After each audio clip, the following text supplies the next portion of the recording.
Et ça, c'est une crise qui est européenne. Ce qui explique l'agitation notamment des ouvriers. Un professeur, une salle de classe et des élèves, c'est un cours d'histoire comme dans n'importe quel lycée. Sauf qu'ici, les étudiants ne sont plus vraiment des adolescents. Ils sont âgés d'une vingtaine à une cinquantaine d'années et ont tous choisi de reprendre leurs études. Cette formation, pour moi, c'était qui me permettait de poursuivre mes études puisque j'avais arrêté quand j'étais très jeune.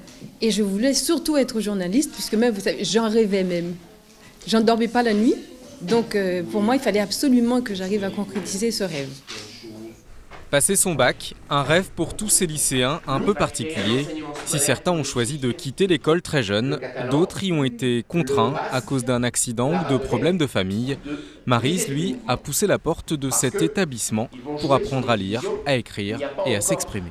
Mon objectif socialement, c'est de m'insérer dans une entreprise et de travailler et de subvenir à mes propres besoins.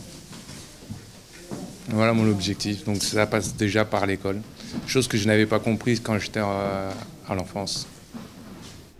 Au programme, les mêmes matières que dans un lycée traditionnel, mais des cours du soir de 18h à 22h tous les jours.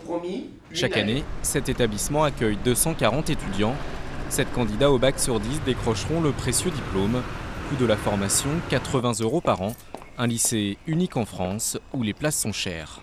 La plupart des auditeurs qui viennent ici passent des tests et pour certains, malheureusement, ne peuvent pas entrer au lycée, soit parce que leur niveau de connaissance est insuffisant, soit simplement parce qu'il n'y a plus de place. Mais monsieur, alors, est-ce qu'il y avait une limite d'âge alors pour les garçons, pour faire les études?